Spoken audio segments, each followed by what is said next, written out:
Hello and welcome to PlayStation Grenade. Season 6 of Fortnite Battle Royale has been and gone, so now's the time to look back at all those Easter eggs, cultural references, a few memes, and all the in-game shenanigans, which in Season 6 was all about the last days of Kevin the Cube. Goodbye, my lover. Goodbye, my friend. Can I get some Fs in chat for Kevin? Before we go any further, the greatest Easter egg in Season 6 is simple. It's this.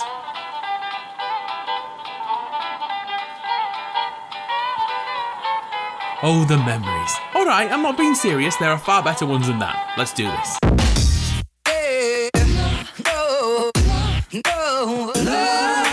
So Season 6 began on September 27th, 2018 and ended on December 5th with the theme of Darkness Rises. Basically, this was all leading up to the season when Save the World would become free to play. I was so hyped for more players to join the battle against the Husks, and it's not free. Oh, okay. Anyway, let's start with the Spooky Battle Pass, which included a butt-ton of unlockables. Let's break down where they all began life. Remember when the factories and the nightclub were added near Flush Factory? Well, they didn't have a name. Twitch variety streamer CDN III dubbed it Yonder Yard, and the community adopted that. He was actually trying to find a new home after the King of Dusty had found his home destroyed in Season 4. The first character we unlock on the Season 6 Battle Pass is none other than DJ Yonder, in homage to CDN. This is the second time CDN III was immortalised in the game, after his positivity emote popped up a few seasons back.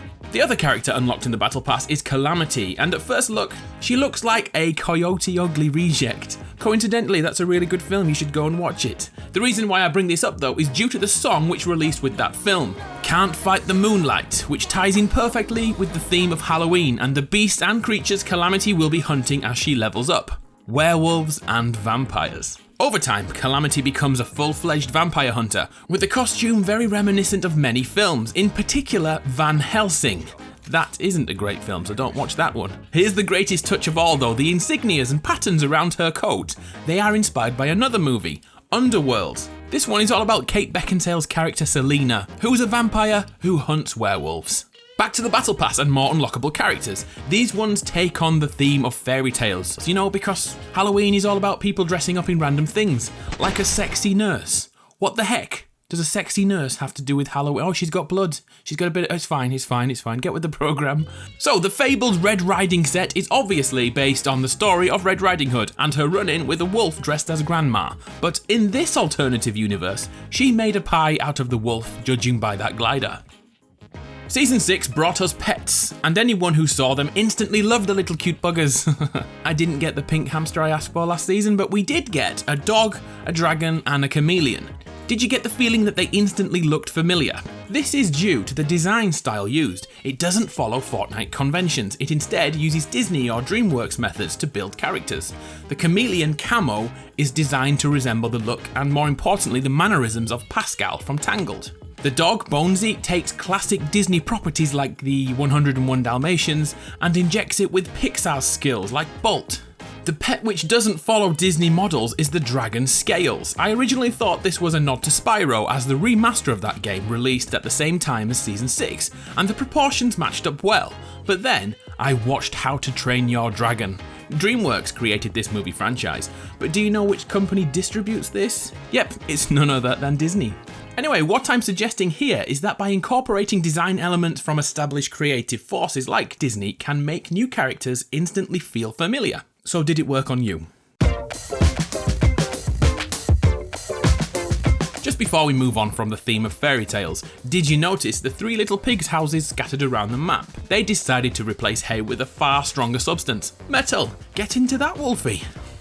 And now the final unlock in Season 6's Battle Pass, none other than Dyer. The original character model is designed to look like Johnny from the Karate Kid. As he upgrades, he even gets his nunchucks. But at that point, another 80s masterpiece takes over, Teen Wolf. The original film has a serialized remake recently, but I'm talking about the OG cinematic story. Michael J. Fox getting to that age where hair grows everywhere. In weird place, holy balls, that's a lot of fur. Some people believe that this skin is actually in homage to 3 streamers. Tpose, as the character, is a default, and strangely, he actually looks like that. Ninja, because he's wearing a bandana, and in its final form, this could be Dakota's spirit animal, the wolf. I'm not on board with that theory, but I do like the sound of it. Looking at emote, the running man popped up in season 6. It was originally a craze in the 1980s, but then it was a bit more pronounced. But then Vine, and these two geezers in particular, showed up, and the running man challenge took over the world. R.I.P. Vine, you will be missed. The song used, by the way, is My Boo by Ghost Town DJs. Last time I think of you, I don't know the words. Outside of the battle pass, these sorcerers appeared. Elmira in particular looks familiar to me, probably due to those glasses. I'm sure you all know where I'm going with this one, so after 3, let's have our Hagrid impressions. You ready? 1, 2, 3. You're a wizard, Harry. A wizard with those glasses and that jawline, this has to be Harry Potter inspired. And to compound that, there's an emote called Slytherin, which I'm told is some sort of house inside Hogwarts. Is now a good time to admit that I've never seen a Harry Potter film? Sorry. The colour scheme used on these characters once again made me think past the obvious, and from doing these videos for over a year now, I've noticed that the design team start with a concept, but then they add to it from other genres. You know I've been hunting through Disney films at the moment. Well, did you ever watch Fantasia? Mickey Mouse was the Sorcerer's Apprentice and sported a lovely red tunic and blue hat, just like Elmira. In the film, Mickey uses his powers to summon objects to complete his chores. Fortnite make homage to that in this emote. What really impressed me is that the objects in the cartoon become uncontainable and Mickey doesn't know how to stop them. Then he pulls out an axe and smashes everything to smithereens, just like we do in every single game of Fortnite. And speaking of Disney films, this season will forever be remembered for the Easter egg at Risky Reels. WreckIt Ralph shows up for a split second as he ventures around the internet. It confused the hell out of me the first time I saw it, and the Hot Marat emote we received for free is indeed from WreckIt Ralph 2. When Ralph is attempting to complete all Fortnite emotes. He's only on screen for a few seconds, but it's a nice touch all the same. The way things are going, Disney will probably buy Epic Games and own the entire world. Season 6 brought us new mechanics to experience, with the most noticeable a freaking cyclone around the flying house. On top of that, we could throw tomatoes at each other and use shadow stones to quickly travel hidden with invisibility. At the end of the season, permanent rifts became apparent and even portals were added in Wailing Woods. The game continued to evolve and each week the meta changed, making a year-old game feel brand new constantly. Not enough credit is given for that skill. Bravo Epic Games employees.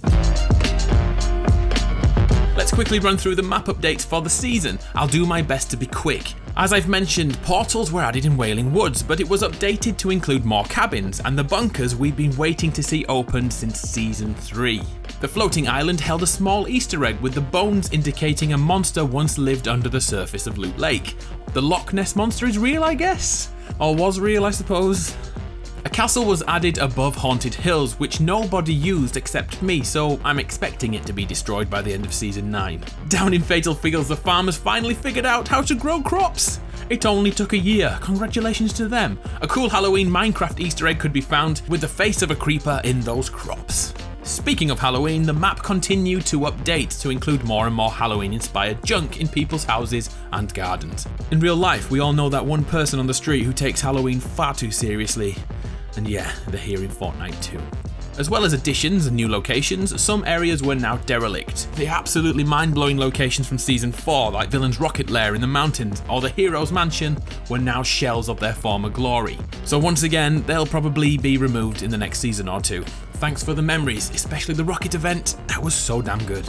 During the latter stages of the season, chicken feathers and drumsticks were found in strange places. Just in case they aren't called chicken drumsticks in your country, I'm referring to these things. I'm not suggesting there's a percussion challenge to do this week. Hang on, quickly copyright that idea. I digress. On Thanksgiving 2018, the chicken character was finally introduced. Meet the Tender Defender and his ridiculous glider, which I had to buy. By the way, use code Adamaru in the shop to help me feed my kids and buy the occasional pair of new underwear. The Tender Defender is actually the work of a fan. Reddit user Tpose10 uploaded a picture of his son and his concept of a chicken character named the Chicken Trooper. The post was loved by the community and another user, Etsy Turtle, evolved the design into the Tender Defender. Epic loved this redesign so much, they added it to the game, giving credit where it's deserved. Hopefully this is a sign that Epic are looking to collaborate with fans, and what's great about this is that those fans will be paid for their creativity. Keep an eye out for more in Season 7. Let's leave Easter eggs and references for a moment and take a look back at Season 6's story and the plight of Kevin the Cube. At the end of Season 5, Kevin fell into Loot Lake only to rise again. Over the season, he took the house from up on a tour of the map, but came back home for his final resting place. He gave us a zombie-filled game world with those shadow stones we were talking about. Many people hated this experiment, but I personally liked the inclusion of husks from Save the World. Following that week, it was finally time to say goodbye to Kevin. Here are his final moments in the world.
If you want to see all live events in real time, I'll link a video now. But for now, it looks like this chapter of Fortnite is over, but we didn't have to wait long for the next event to start, as a mysterious parachute was found on top of Flush Factory, with a suspicious mark upon it. Over the next few weeks, we saw Aim, or Aimbot as I prefer to call him, watching the inhabitants of the island, hiding in shadows waiting for Season 7 to begin. He brought with him a snowstorm in the distance which grew every day closer to the new season. We all think it's an iceberg at this point, but will this hold some sort of Christmas event, or shall we expect a militarized Santa and reindeer ninjas? You'll already know at this point, but for me, it's still Season 6 when I'm saying this. Let's have one last Easter egg for Kevin the Cube. The way he was destroyed is the same as the bricks in Super Mario Odyssey. Coincidence? You decide. In fact, there is actually one more before I move on. The butterfly we encounter in the alternate dimension is a nod to the Marvel film Doctor Strange, where Benedict Cumberbatch, one of them's got to be right, whatever he's called. He goes through many different worlds and time, and it's a really intense scene, but it ends in a very similar way with him finding this butterfly, which brings him crashing back down to reality. Kevin will be forever immortalised in the back bling unlocked after the event. Sadly, I was away that week and got nothing. Thank you, brilliant. But I did get the OG Skull Trooper skin, which for some reason is purple. Come on, Epic. Pink is where it's at. Right, we're doing well, but we need to power through. Come on, more Easter eggs and references. The Battle Pass load screen for Chomp Masters is a nod to the film Jaws. He's definitely going to need a bigger boat. The dance emote Smooth Moves is in homage to the Bangtan Boys, or BTS for short. These are a South Korean boy band that recently appeared on The Tonight Show with Jimmy Fallon to take part in the Fortnite Dance Challenge. The Smooth Moves emote takes elements from their dance routines in many BTS songs, such as Save Me, DNA, and Mic Drop. I haven't heard any of these. Does the character Ruckus remind you of anything? He's part of the Wasteland Warriors. He's actually a nod to many post-apocalyptic movies, but one video game in particular, Borderlands, and the psychos in that world. His gas mask, psychotic eyes, over-the-top colours, and even the shoulder pads and hand spikes ring true. As a Borderlands fan, I adore this! Borderlands 3 confirmed 2019. Arguably, an Overwatch character popped up this season, Arachnid. Is it just me, or does she look just like Widowmaker? Right? All we need now is Roadhog or Tim the Tatman. I do believe they're exactly the same person. Let's do some memes, good old memes. Right at the end of the season, the Mothman appeared complete with lamp. This is in recognition of the moth meme who can't resist the lamp's light. This generation is so messed up. Stay that way. It makes life more fun. The Tpose meme also appeared this season, and I have no idea how to explain this to my fellow old people. The Tpose is a stance in many video games, which characters revert to as it's used for mocap, but we usually see it in some sort of glitch. Thanks to those pesky young people and Photoshop, the pose became about dominance, and well, see for yourself, things got weird. Right, let's end with the saxophone. This is, firstly, a bloody great emote, but it pays homage to a few real-life sax players. The first, of course, is the epic sax guy. I'm sure you've already seen him pop up in Twitch emotes or when someone subscribes on YouTube or something like that, but he's actually a real-life musician who performed in the Eurovision Song Contest. How the heck do I surmise the Eurovision Song Contest? Eurovision is a singing contest where each European country puts forward a musical act, which is voted on throughout the continent. Oh, and if you didn't know, Australia is in Europe. Yeah, things make no sense here. Oh yeah, epic sax guy. He performed for Moldova back in 2010, and his enthusiasm made him a hero for us all. That's what happens when we witness unprotected sax. Come on, I waited a whole video to do one joke, and that's it. But that's not the end of that emote's heritage. If you know a band called Too Many Zoos or Lucky Chops, you'll recognise the other steps in the emote. If you get a chance, please watch Leo Pellegrino at the proms in 2017. He has pink hair, enough said. Right, I'm finished for Easter egg hunting this season. What did I miss? This video was paid for by those lovely people who used my code in the Supporter Creator event. Honestly, without getting totes emosh, you guys make it possible for me to actually spend time on real videos rather than churning out clickbait. So I appreciate that, thank you very much. Anyway, cheers for your time. I'm Adam from PlayStation Grenade. Let's see what that iceberg brings in Season 7.